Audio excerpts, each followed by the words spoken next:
un programa para toda la familia, donde tocaremos temas de salud, familia, actualidad, juventud y Biblia, porque tú nos inspiras. Por una TV blanca con más música y menos violencia.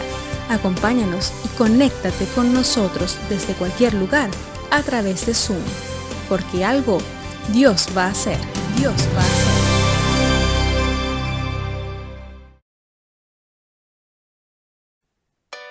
Mis queridos amigos, bienvenidos a este su programa. Como siempre, aquí los jueves a las 8 de la tarde tenemos este encuentro. El programa, como ustedes ya saben, algo Dios va a hacer. ¿Lo crees? ¿Crees que Dios puede hacer algo en tu vida? Yo lo creo. Y en esta hora vamos a compartir una porción de las Escrituras que yo creo que va a hacer bien a tu vida. Mira, ¿sabes algo? La palabra de Dios nunca vuelve a Él vacía. Siempre produce el efecto para la cual Él la envía. Así que dispón tu corazón para escuchar este programa. Tenemos un invitado con el que vamos a compartir un tema muy interesante. Este invitado es Andrés Díaz Roussel desde el Reino Unido. Y vamos a hablar acerca de un libro corto, que se encuentra dentro de las Escrituras, dentro de la Biblia. Vamos a hablar sobre la historia conocida ya por todos, ¿verdad? Que es el libro de Jonás. Ese personaje, Jonás, un personaje conocido por pasar nada más y nada menos que 3 días y 3 noches en el vientre de un pez, ¿verdad? Y son historias que se nos quedan grabadas y que todos conocemos.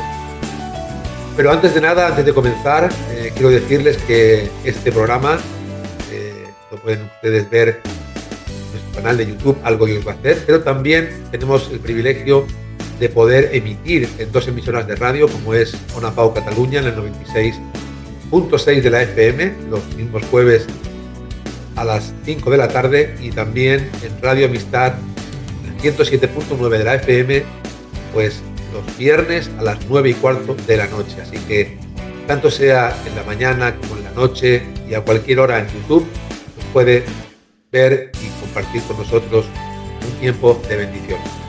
Y sin más, voy a presentar a Andrés, aunque ya muchos lo conocen. Andrés Díaz Roussel, bienvenido al programa. ¿Qué tal estás? Hola, muy bien, ¿qué tal tú? Pues contento de tenerte conmigo. Siempre que vienes, de verdad que yo soy el primer bendecido. Me encanta entrevistarte. Te veo muy abrigado. Eso quiere decir que allí está haciendo frío, ¿no? Sí, aquí tenemos alerta por vientos y lluvia de 60 millas por hora y todo, así que tengo las ventanas bien cerradas para que no te silbe aquí el viento en el micrófono. Sí. Espero que todo pueda ir bien. A ver qué tal. Sí, seguro que sí. Hay un contraste, la gente me está viendo a mí en manga corta, pero tengo que decir que tengo la calefacción también, así que bueno. Y me lo restriega por la cara. Muchas gracias, compañero. A ver, hay que buscar la forma de calentarse un poquito. Sí, bueno. En Barcelona está haciendo relativamente un poco de frío, pero aquí dentro de casa se está bien. Muy bien, disfrútalo. Andrés, el profeta Jonás, porque Jonás fue un profeta del Antiguo Testamento. ¿Por qué crees que es importante que hablemos en esta tarde de él, ¿no? De su vida, de lo que le fue encomendado y de todo lo que él tuvo que vivir? Pues es uno de los libros del Antiguo Testamento que a mí más me ha impactado, que más me gusta, desde la escuela dominical, cuando te cuentan la historia de un hombre que pasó, como dijiste, 3 días y 3 noches en el vientre de un pez. Pues claro, es una de las historias que se te quedan grabadas, ¿no? Pero es que luego empiezas a indagar en el libro en sí y resulta que hay un montón de enseñanzas que van mucho más allá de la historia de una persona en el vientre de un pez. ¿Ves? Entonces, un profeta es una persona que habla por Dios, del griego profetes, pro en favor, petes hablar en favor de Dios ante la gente. Y esto es lo que hace este profeta, ¿vale? Avisa que va a venir el juicio sobre Nínive, que es la capital del imperio asirio de la época. Y entonces vemos que llega un final atroz a una civilización como la de los asirios, pero gracias a la misericordia de Dios y el arrepentimiento de los ninivitas, vemos que escapan del juicio, ¿no? De forma que de esta historia, aunque hable del tema del profeta Jonás, se puede extrapolar a nuestros días y nos puede dar unas enseñanzas muy importantes que nosotros también podemos aprender. De todos los libros del Antiguo Testamento, de esos 39 libros que componen el Antiguo Testamento, podríamos decir que este es un libro, pues, insignificante, ¿no?, en comparación con otros profetas. Es más, Jonás es considerado como un profeta menor, ¿verdad? No porque no sea tan relevante como otros profetas, sino porque el contenido del libro es reducido. Pero, ¿por qué hay mucha gente que considera este libro, el libro de Jonás, como figurativo? No lo consideran como un libro histórico, sino como algo figurativo, como una ilustración. Pues hablemos en plata, lo consideran ciencia ficción, no figurativo. Hay mucha gente que, sobre todo en lo que es la teología liberal, que se niegan a creer en la posibilidad de que haya milagros.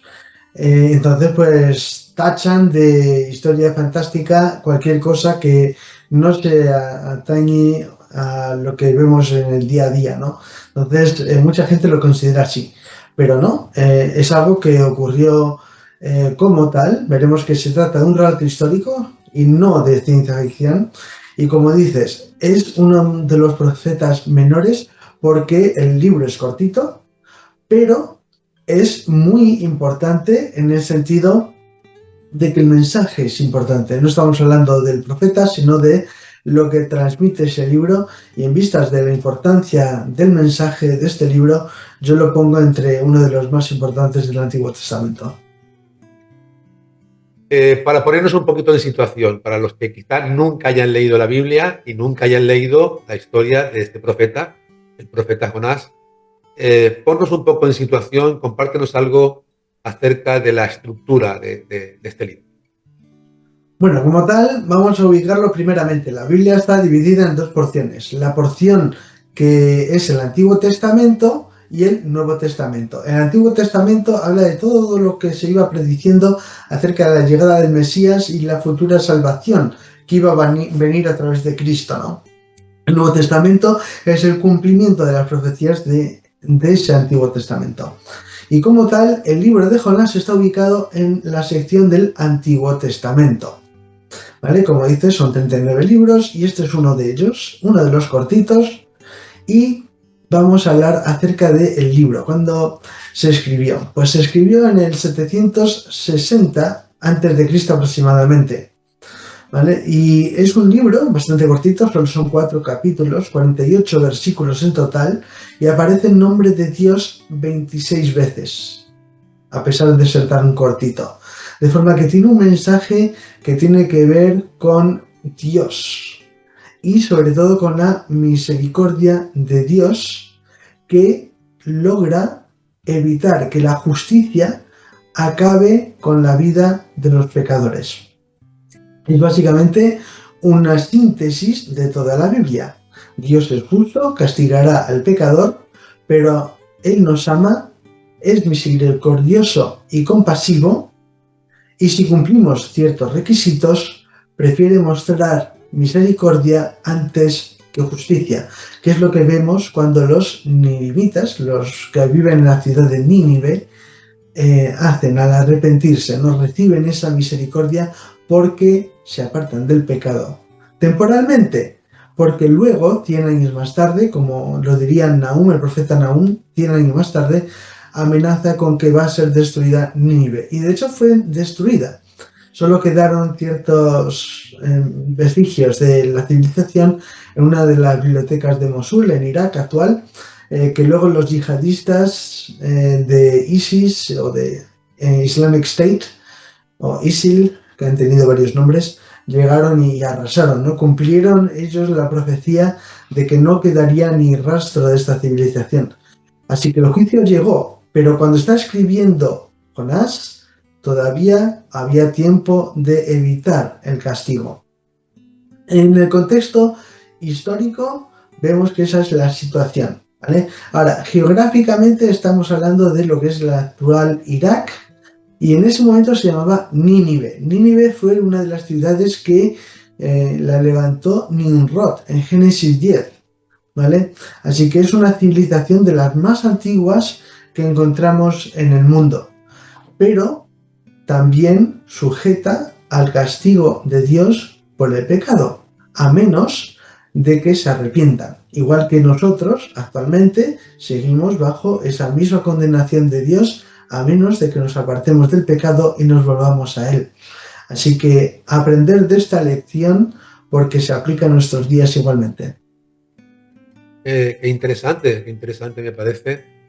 Me parece que vamos a disfrutar mucho el programa de hoy porque esta historia tiene, como tú dices, muchas lecciones prácticas para nuestros días. De todas estas cosas que aprendemos de este libro, ¿cuántos temas resaltarías como muy importantes para nuestro tiempo y que podamos nosotros sacar una enseñanza práctica? Bueno, la primordial es la misericordia de Dios, ¿no? Que Dios no quiere castigar y quiere mostrar perdón y compasión, ¿vale? Pero eso es desde el lado de vista de Dios, desde el punto de vista de Dios. Desde nuestro lado, desde nuestra perspectiva, sería el hecho de que ¿qué tenemos que hacer para evitar el juicio del gran juicio final que se avecina? Yom al-Ahara. Entonces, como tal, ese juicio va a venir, nos va a tocar a todos y más vale que sepamos cómo evitar esa consecuencia de las sentencias sobre nuestro pecado, porque somos responsables penalmente ante Dios por haber roto sus mandamientos, sus leyes, ¿no? Entonces, puesto que Él es el juez y también el que cumple la sentencia, el que impone la sentencia, pues tenemos que saber cómo tratar este tema para con Dios y acceder a su misericordia en vez de a su justicia, ¿no? Así que para mí esa es la enseñanza primordial. El hecho de que Jonás pase cierto tiempo en el pez es algo que es una incidencia que se produce en el libro para corregir una negativa por parte del profeta a ir a Nínive inicialmente, pero no es el mensaje del libro. Eso es lo que nos queda porque es, entre comillas, una historia increíble, ¿no? Pero que no nos quedemos allí porque eso no es el mensaje del libro y ahora lo vamos a desarrollar un poquito más. Estaba pensando, Andrés, porque inicialmente Dios envía a Jonás a Nínive porque había subido la maldad de los habitantes de Nínive delante de Dios, y una de las cosas que él le dice a Jonás que vaya y pregone juicio en aquella ciudad, pero curiosamente Jonás trata de huir de la presencia de Dios y él se embarca, desciende a Jope, se embarca en una embarcación de aquel tiempo y sale huyendo de la presencia de Dios rumbo a Tarsis. Dinos algo acerca de Tarsis, pero también dinos por qué él trata de huir de la presencia de Dios. ¿Se puede huir de la presencia de Dios? ¿Podemos escondernos de Dios en algún lugar? No podemos escondernos de Dios. Jeremías 23-24 dice que alguien se puede esconder en un sitio que yo no le vea, ¿no? No, la pregunta es obvia, no es la respuesta. Si te vas al Salmo 139, versículos 7 al 10, ¿a dónde iré? Si voy al fondo del mar o a cualquier sitio, no, hasta ahí me encuentras, ¿no? Entonces, no se puede huir de Dios. Jonás lo intentó ir a Tartesos, que Tartesos es el nombre de la actual Andalucía, ¿vale? Intentó ir a España, precisamente huyendo a España, dirección contraria de la que dijo Dios que fuera, ¿no? Entonces, vemos que en el primer capítulo, ¿vale? Dios le dice, vete a Nínive, capítulo 1, versículos 1 y 2, y después, cuando ya se arrepiente y obedece a Dios, Dios repite otra vez ese mandamiento, vete a Nínive, en capítulo 3, versículos 1 y 2. Eso es una división básica del libro, donde Jonás y Dios están tratando con la obediencia a Dios, que es otro de los temas de este libro. ¿Obedecemos a Dios o no? ¿Seguimos en rebeldía? Tú escoges. Yo prefiero no tener que pasar por 3 días en el vientre de un pez, personalmente. Prefiero obedecer por las buenas. Pero entonces aquí vemos que los 2 primeros capítulos primeros versículos del capítulo 1 y del capítulo 3 incluyen la orden de ir a Nínive. Jonás decide desobedecer inicialmente en el capítulo 1, pero vemos que esto va a traer una buena consecuencia para unos marineros que van en dirección a Tartesos. Y después veremos que Jonás se arrepiente en el capítulo 2, cumple con el propósito en el capítulo 3 y vemos la consecuencia en el capítulo 4. Lo bonito de este libro también es que se puede estructurar de otra forma diferente, y es que en el capítulo 1 y en el capítulo 3 vemos que Jonás está hablando con los humanos, frente a que en el capítulo 2 y en el capítulo 4 es una interacción de Jonás con Dios. ¿Vale? Entonces, que se puede estructurar este libro de varias formas, ¿no? Pero una de las que más me gustó cuando oí hablar del libro de Prodigal Prophet, el profeta pródigo, es que si conocéis la parábola del hijo pródigo de Lucas 15, vemos que Jonás se comporta como el primer hijo en la parábola, huyendo de Dios en el primer capítulo, pero después como el segundo hijo cuando está amargado por el perdón del primer hijo, cuando le vemos hablando con Dios en el capítulo 4. De forma que vemos que Jonás está mostrando una reacción muy diferente a la de Dios, ¿no? Y veremos el por qué. Porque Isaías, el profeta Isaías, había predicho que Dios utilizaría a estos mismos asirios para destruir a Israel si no se arrepentía. Entonces, claro, cuando Jonás ve que no es destruido Nínive, entonces se da cuenta que las amenazas de que si Israel no cambia, va a ser juzgado por este pueblo y se viene abajo, ¿no? Ya lo veremos un poquito más adelante en el libro, ¿no? Pero nadie puede escapar de Dios, ni Jonás yendo a Tartesos, ni los ninivitas con su pecado, ni los israelitas que se negaron a volver a Dios. Todos están bajo juicio. Tremendo, tremendo. Otro de los acontecimientos que llaman la atención es la actitud de Jonás estando en esa embarcación rumbo, como tú bien mencionas, a Tarteso, a Tarsis. Él se duerme, estando en la bodega del barco, se duerme. Y es curioso porque todos los marineros comienzan a clamar pues a sus dioses, ¿no? Sus ídolos. Comienzan a clamar y les sorprende mucho ver la pasividad de este Jonás durmiendo. De hecho, le mencionan, le dicen dormilón, le dicen despierta, ¿no? Y ponte a clamar a tu Dios, ¿no? Porque la embarcación parecía que se iba a partir en dos. Y curiosamente, muchas veces también no piensas tú que la sociedad en la que vivimos está de alguna forma dormida, a pesar de que Dios habla al corazón de las personas, al corazón de la gente. Parece como que nos dormimos pensando de que de esta manera podemos evadir la realidad de que hay un Dios real que existe y que tiene un plan para nuestras vidas. Tiene un plan, pero esto es como las avestruces intentando esconder la cabeza en la tierra para evitar ver el peligro. Es tontería, ¿no? Hay un versículo en Hebreos, en el capítulo 2, creo que es versículos 3 y 4, que dice que no dejemos escapar la salvación. Que mucha gente no piensa en estas cosas, simplemente sigue con su vida normalmente, ignorando a Dios, y llegará un momento que, como digo, nos toparemos con el día del juicio final.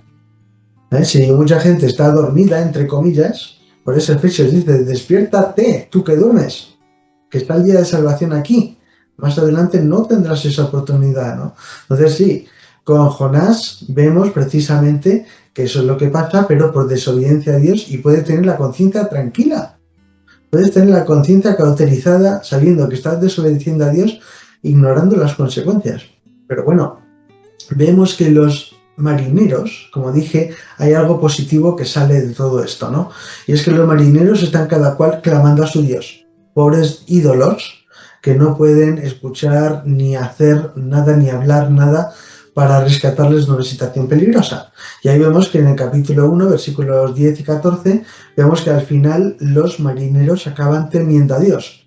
El temor de Dios es el principio de la sabiduría, como dice Proverbios 1:7 y Proverbios 9:10, ¿no? Que el temor del Señor es lo que nos lleva a Él. Y vemos que cuando se dan cuenta que Jonás es profeta del Dios verdadero, le echan por la borda, ¿vale? Y de repente se calma el mar, se dan cuenta que el único Dios vivo y verdadero que merece adoración es el Dios de la Biblia, el único Dios viviente. Y acaban haciendo voto de entrega a dicho Dios, ¿no? Acaban arrepintiéndose y volviéndose al Dios verdadero. De forma que la desobediencia inicial de Jonás resulta en la salvación de unos marineros que, si no hubiera hecho Jonás lo que hizo, habrían acabado yendo al infierno, ¿no? Entonces el Señor logró sacar algo positivo de algo malo, pero eso no excusa la actitud de desobediencia y de pasividad de Jonás que vemos descrita en el primer capítulo. Hay un momento en la historia en que Jonás se ve atrapado en su mala decisión de desobedecer a Dios y salir huyendo de la presencia de Dios. Esto es algo, yo creo que es lo peor que podemos hacer. Así que mis amigos, no huyan de Dios cuando Dios quiere revelarse y mostrarse a sus vidas, no huyan de Él. Dejen que el Señor hable a sus corazones. Y hay un momento en el que pareciera como si Jonás tuviera un momento de lucidez y de arrepentimiento, porque llega un momento que él mismo les dice a los marineros, todo esto que está aconteciendo es por mi causa, arrojarme al mar y la tempestad se aquietará, ¿no? Entonces, creo que él era consciente de que arrojarlo al mar era perder la vida. Un mar embravecido, mitad de la tempestad, pues él pensó que quizá perdería la vida. Pero los marineros no ven otra situación, porque era la vida de uno en contraste con todos los marineros que había en la nave. Entonces lo echan al mar, pero Dios tiene preparado algo que Dios había preparado para Jonás. Y esto es un gran pez.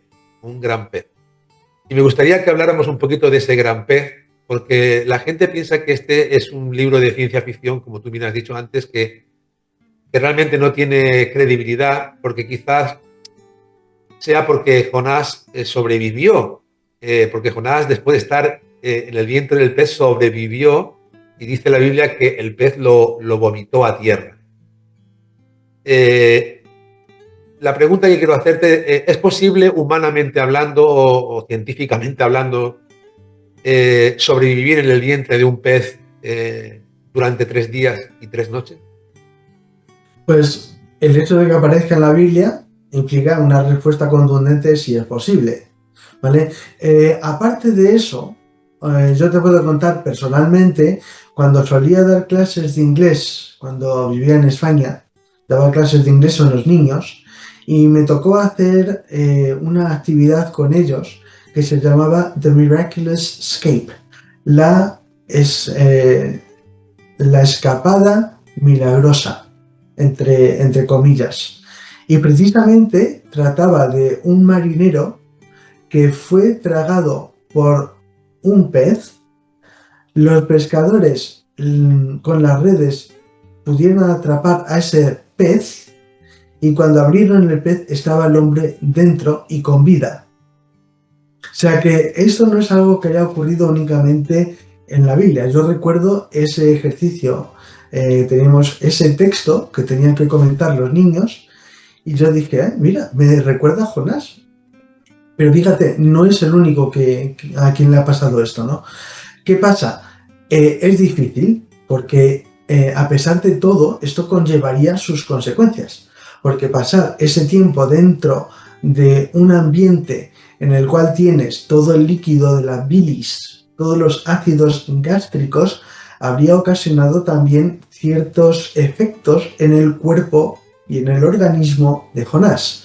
Entre otras cosas, con estos ácidos, el emblanquecimiento o descoloración de la pigmentación de la piel, el hecho de que se le podría caer todo el pelo y todo lo demás, ¿no? Entonces, cuando el pez finalmente vomita a Jonás en la playa de Nínive, entre comillas, tendría que haber sido un espanto el verle, ¿no? Totalmente como un albino sin pelo, prácticamente.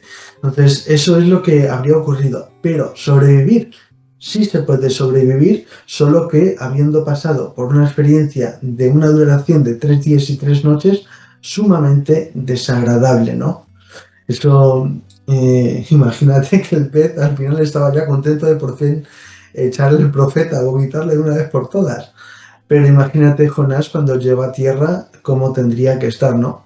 Menos mal que en el capítulo 2, que yo es lo que me gusta decir que es el Salmo 151, ¿sabes?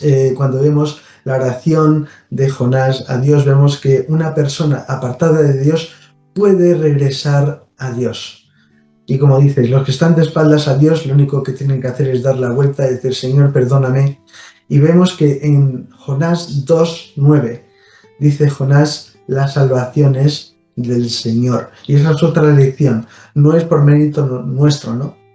No es por buenas obras, porque haya hecho esto, aquello, lo otro, que doy la parte de mi dinero a los mendigos o que apoye causas de organizaciones caritativas o no. Es porque la salvación es de Dios, no es de nosotros, ¿no?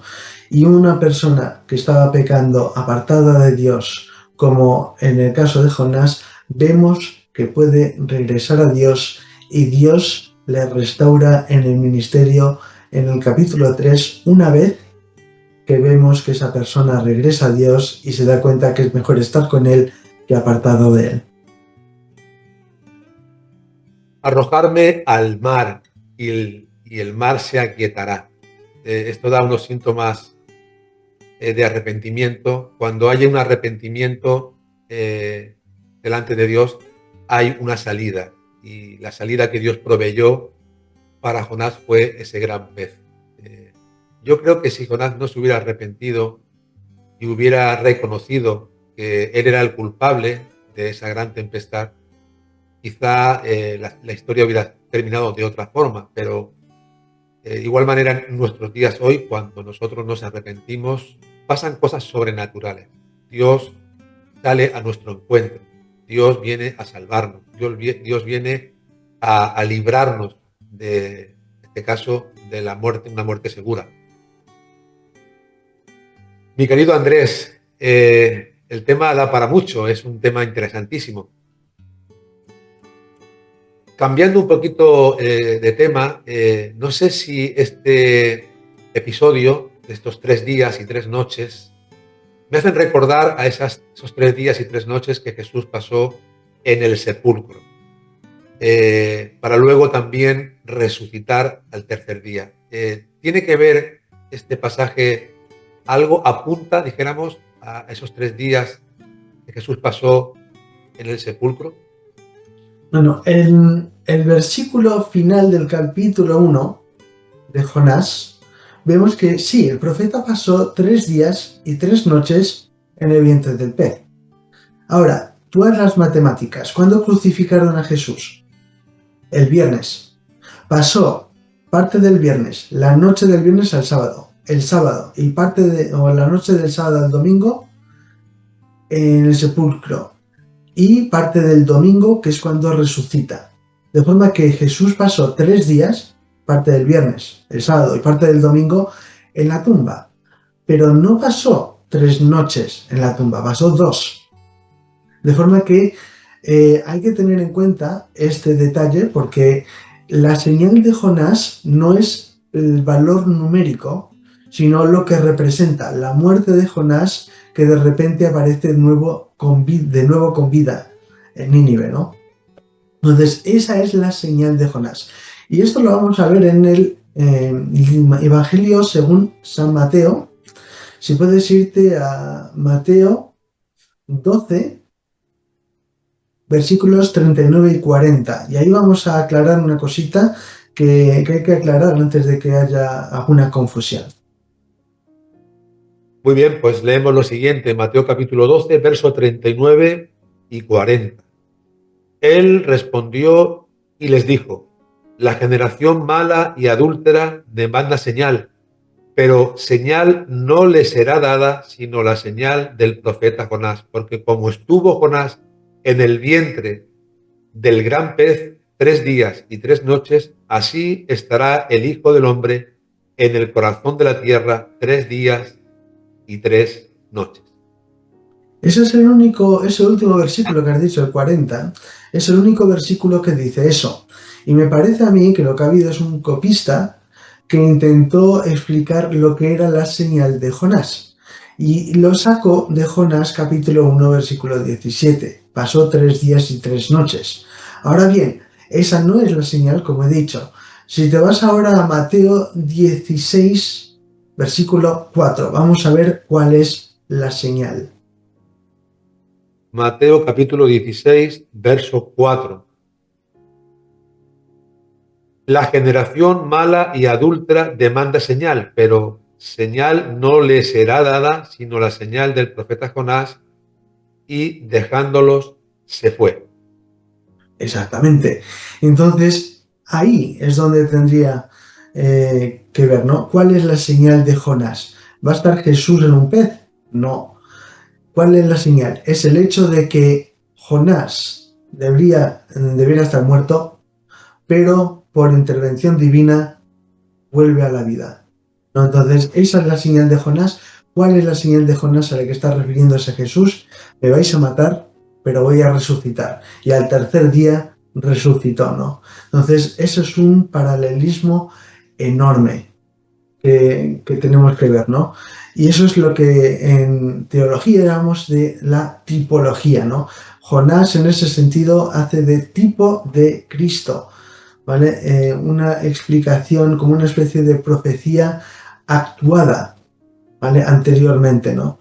Pero bueno, eso es el tema, ¿no? De que lo que nos trae salvación, como veremos más adelante en el programa, es el arrepentimiento, como lo vemos con los ninivitas, gracias al hecho de que Jesús murió por nuestros pecados y resucitó. No se quedó en la cruz, resucitó, lo que nos da a nosotros la esperanza de resurrección y vida eterna con Él en el reino de los cielos. Regresando por un instante al comienzo porque vemos el propósito de Dios en cuanto a Nínive, y más que con Nínive, con los ninivitas, con las personas que vivían allí. Realmente tenía Dios interés, le importaban a Dios los habitantes de Nínive, tanto los bebés como los niños y todas las personas que vivían allí. Claro que sí, si no, no hubiera enviado a Jonás, simplemente juzga y punto. El hecho de que haya enviado a Jonás implica de que sí había interés por parte de Dios. Y también lo vemos en otro detalle que se suele pasar por alto, ¿vale? Es cómo llegó el profeta a Nínive, vomitado por un pez. Y ahora tú te dices, ¿y eso qué tiene que ver? Pues porque los ninivitas adoraban a un ídolo, que es el ídolo que se llamaba Dagón. Como podemos ver en el libro de Samuel, los filisteos adoraban a este Dagón. Y de hecho era un pez que era medio hombre, medio pez. Esa era la deidad de este pueblo, ¿no? Entonces, claro, al llegar un pez y se vomitara un profeta, entonces eso ya predispuso a la población de Nínive a prestar mucha atención a lo que tenía que decir este profeta. O sea que Dios estaba muy interesado, primero, porque manda al profeta, segundo, porque prepara el contexto para que los ninivitas reciban el mensaje, y en tercer lugar, porque vemos que a él le interesa toda la gente, sean grandes, pequeños y los animales. ¿Vale? Si te vas a Jonás capítulo 4, versículo 11, el último versículo del libro, capítulo 4, versículo 11, vamos a leer algo muy interesante.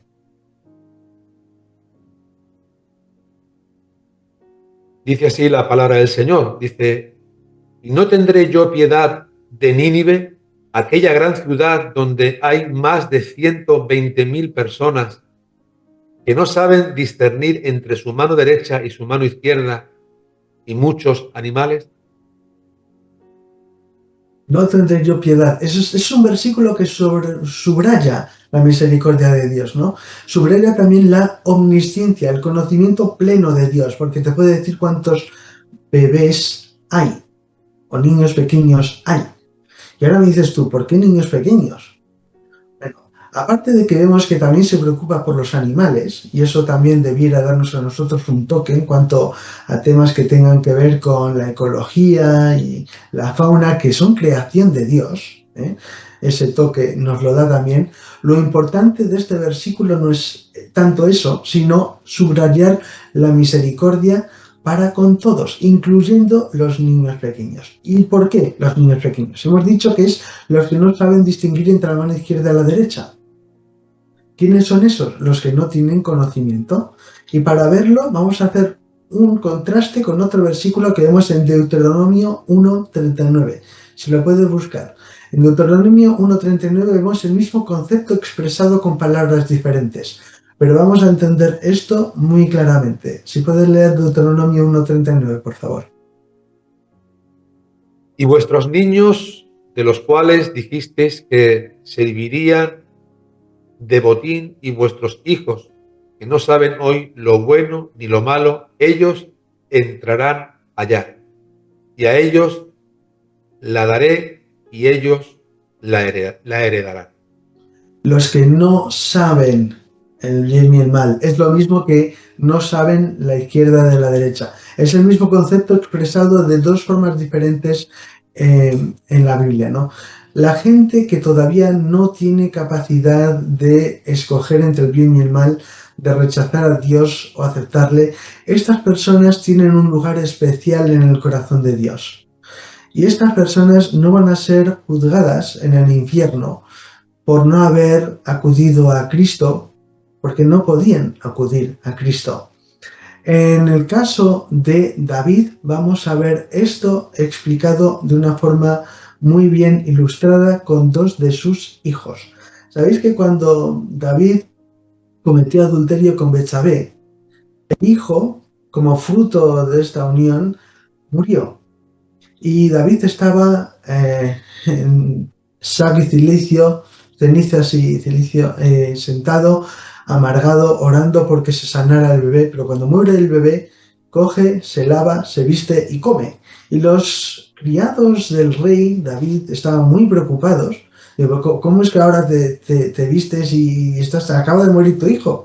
Y dice, ya, pero es que yo iré donde él está. ¿Vale?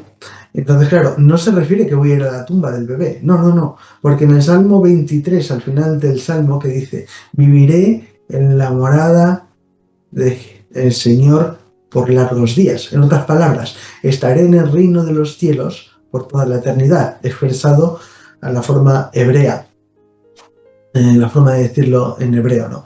Entonces, ¿dónde está el bebé? Si David va a ir para allá, en el cielo. Y lo vemos contrastado con el hijo de David, Absalón, que ya él era adulto, se rebeló contra el rey, intentó usurpar el reino, y vemos que se le queda la cabellera enredada en unos matorrales, se queda colgando, unos arqueros le matan a flechazos, y David, cuando se entera de la muerte de su hijo, se pone a llorar, Absalón, Absalón, hijo mío, y él estaba inconsolable. Hay que preguntar por qué. ¿Por qué se viste y se arregla después de la muerte del primer hijo, pero con este segundo hijo llora inconsolablemente? Porque este hijo era mayor, él ya había escogido el mal. Entonces él dice, ojalá hubiera muerto yo en vez de ti, Absalón. Claro, porque si hubiera muerto él estaría en la presencia de Dios. Y Absalón todavía tendría un poco más de tiempo para arrepentirse, volver a Dios y escapar del infierno. cuando murió, como dice Hebreos en 9:27, está establecido que el hombre muere una sola vez y después está el juicio. Ya era demasiado tarde, ¿no? Entonces, aquí en Jonás vemos que el juicio está colgando sobre el cuello de todos los ninivitas, pero Dios decide exhibir su misericordia por causa de estos niños que todavía no podían escoger hacer el bien o el mal, y por causa de los animales, y como veremos un poquito más adelante, también por causa de los que se arrepintieron. Mi amigo, ¿le importas a Dios? ¿Sientes que Dios está pendiente de ti? ¿A Dios le interesa tu vida? ¿Le interesa tus preocupaciones, luchas, tus cargas?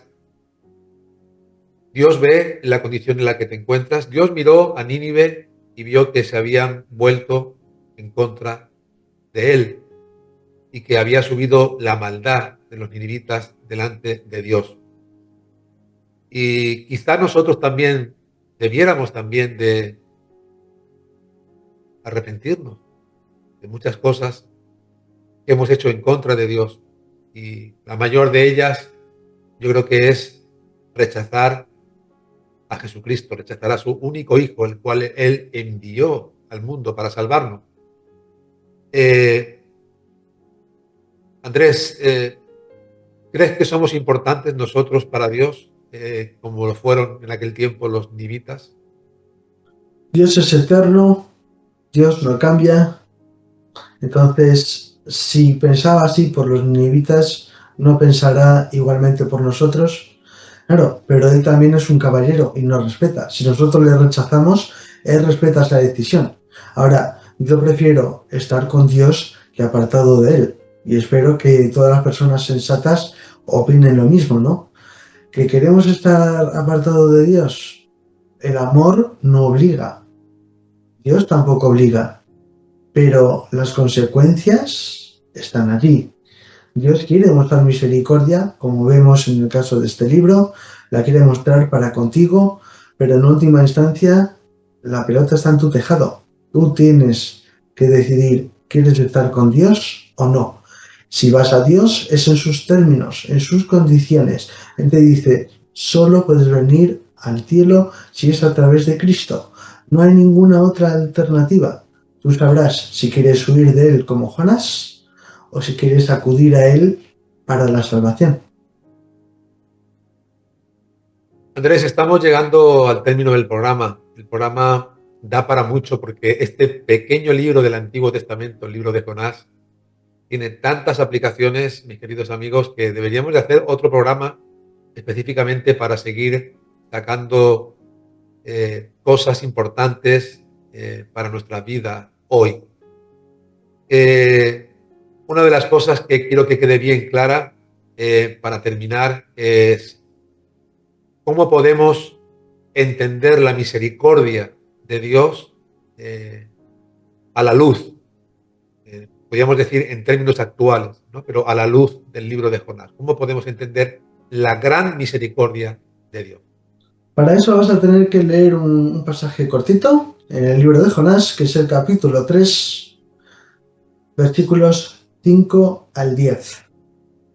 ¿Vale? En esta porción del libro, que es para mí la parte clave, la primordial de este libro, se narra cómo se arrepienten los ninivitas.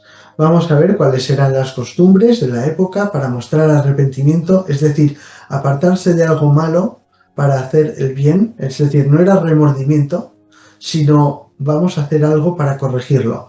Y eso es volverse del pecado hacia Dios. Un giro de 180 grados, ¿no? Me aparto del pecado y me voy a Dios. Y lo vemos porque se ponen en cilicio, ayunan, pasan sed y todo, ¿vale? Y vamos a ver ilustrado lo que implica un arrepentimiento verdadero. Pues mis queridos amigos, acompáñenos. Si tiene su Biblia a mano, busque el libro de Jonás en el Antiguo Testamento y acompáñenme en el capítulo 3, verso 5 en adelante. Y los hombres de Nínive creyeron a Dios y proclamaron ayuno y se vistieron de cilicio desde el mayor hasta el menor de ellos. Y llegó la noticia hasta el rey de Nínive y se levantó de su silla, se despojó de su vestido y se cubrió de cilicio y se sentó sobre ceniza. E hizo proclamar y anunciar en Nínive por mandato del rey y de sus grandes, diciendo: hombres y animales, bueyes y ovejas, no gusten cosa alguna, no se les dé alimento ni beban agua, sino cúbranse de cilicio, hombres y animales, y clamen a Dios fuertemente, y conviértase cada uno de su mal camino, de la rapiña que hay en sus manos. ¿Quién sabe si él se volverá y se arrepentirá Dios y se apartará del ardor de su ira y no pereceremos? Y vio Dios lo que hicieron, que se convirtieron de su mal camino y se arrepintió del mal que había dicho que les haría y no lo hizo. Ahí lo vemos.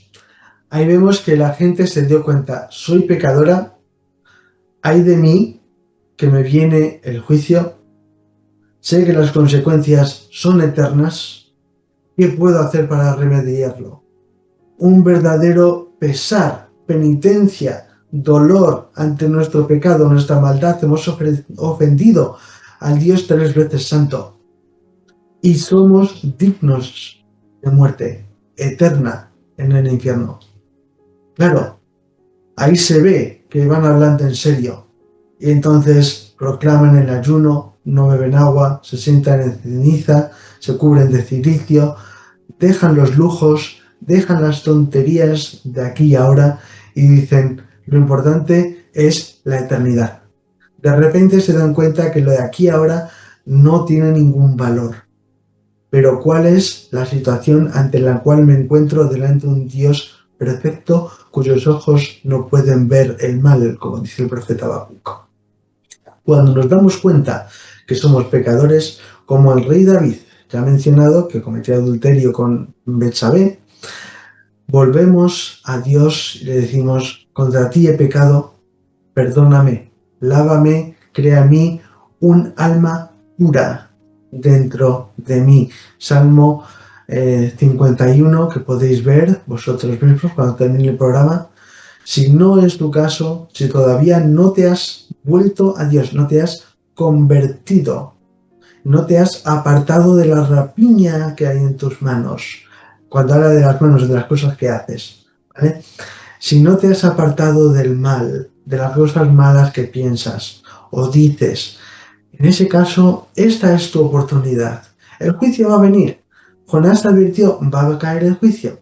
Solo es cuestión de tiempo. El tiempo para cambiar esa sentencia es ahora. Y como vemos aquí, dice que Dios se arrepintió. Y no es porque Dios se arrepienta del mal, sino porque cambió de opinión. ¿Por qué? Porque Dios es siempre misericordioso. Él no se arrepiente porque cambia de opinión, sino porque su misericordia implica que si hay arrepentimiento, Él va a seguir siendo misericordioso y no va a juzgar. Prefiere mostrar compasión y misericordia a la justicia. Pero no caigas en el error de pensar que Dios es amor y ya está. El amor lo experimentarás únicamente si escapas de la justicia de Dios debido a la sentencia penal que cae sobre ti por tu pecado. Y la única forma de hacerlo es apartándote del pecado. Entonces le das las puertas abiertas a Dios para que pueda vertir en ti misericordia en vez de juicio. Bueno, aquí nos hemos encontrado a este personaje, Jonás, el profeta Jonás, y vemos la actitud de Jonás como él finalmente acabó obedeciendo a Dios, cosa que Dios también nos permite, como creyentes también, a veces equivocarnos, pero Dios tiene misericordia, compasión de nosotros, nos da una oportunidad para también nos arrepintamos y acabemos haciendo la perfecta voluntad de Dios. Y a nuestros amigos, pues también, cómo no, decirles que hay oportunidad de arrepentimiento en el día de hoy. Para arrepentirse en este tiempo, yo creo que una de las cosas importantes es no estar pensando solamente en el remordimiento que pueda causarte cualquier cosa que estés practicando o viviendo, sino en un arrepentimiento tiene que ver con una forma práctica, de forma de pensar y forma de actuar. Un cambio de forma de pensar y un cambio de forma de actuar.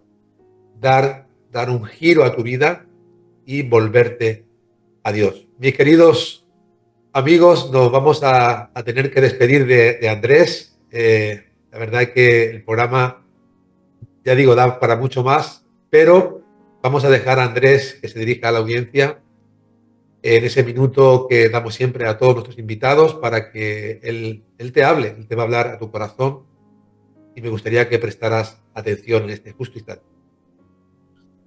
Pues sí, el capítulo 4 de Jonás muestra a Dios hablando con Jonás. ¿Vale? Pone una calabacera, una planta que crece, después la calabacera muere por un gusano. Y el Señor habla con Jonás para hacerle recapacitar, ¿vale? Y para mostrar su misericordia. Espero que este programa, hasta cierto punto, haya hecho exactamente lo mismo, ¿no? Te haya hecho pensar, recapacitar y darte cuenta que la forma de escapar del juicio que se avecina, como proclamaba Jonás, solamente se puede evitar por un arrepentimiento genuino.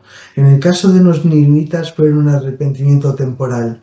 Y como dije, el profeta Nahum después predijo la destrucción de los asirios, y así fue. ¿Vale? 100 años más tarde habían regresado otra vez al pecado. Un arrepentimiento verdadero implica no. Esto ofende a Dios, yo amo a Dios, muestro mi amor para con Dios porque obedezco a Dios, que es lo que Jonás acabó haciendo y disfrutó al final de comunión con Dios. Tú puedes escoger, puedes huir a Tarsis, o puedes acudir a Dios. Una de las dos. No te obliga a Dios. Ahora bien, a Jonás le metió en el pez. A ti no te va a meter en el pez. La consecuencia es eterna. Tú sabrás si quieres correr ese riesgo. Pues con esta reflexión nos quedamos. Es una reflexión seria que creo que todos tenemos que hacer en este momento. Yo digo, hay que hacer un alto en el camino, en el momento de nuestra vida y presentarnos delante de Dios y tomar decisiones importantes. Creo que la decisión más importante en la vida es, pues, rendirse a Jesucristo. Dar nuestro corazón, nuestra vida, todo nuestro ser, a aquel que es el autor de la vida y aquel que viene a ofrecer salvación y vida eterna, mi querido amigo, vida eterna para todos aquellos que creen en el Señor Jesucristo. De manera que el tiempo que Dios te ha ofrecido durante todos estos años de vida es un tiempo que quizá hayas malgastado, pero a partir de este momento, de este instante, tienes la oportunidad de estar a solas con Dios, de buscar a Dios en la intimidad de tu corazón y decirle: Señor Jesús, yo quiero recibirte en mi corazón. Yo quiero pedirte perdón por mis pecados y quiero que tú me salves. Dame el regalo de la vida eterna y borra todas mis rebeliones y mis pecados. Si lo haces, pues sin duda dice la Escritura que Jesús dijo: el que cree en mí tiene vida eterna. Andrés, muchas gracias por estar con nosotros. Esperamos pronto tenerte de vuelta tocando un tema diferente y te mandamos un abrazo y un saludo para que llegue hasta el Reino Unido. Así que desde aquí, desde Badalona, saludamos a ti, a tu esposa, también a la Iglesia del Señor allí en el Reino Unido, y te esperamos pronto. Realmente, un abrazo para todos. Y ahora sí me despido, como siempre les digo, ante las dudas, ante las pruebas, ante las aflicciones que enfrentan cada día en sus corazones, confíen siempre en Dios, porque algo Dios va a hacer. Un programa para toda la familia, donde tocaremos temas de salud, familia, actualidad, juventud y Biblia, porque tú nos inspiras. Por una TV blanca con más música y menos violencia.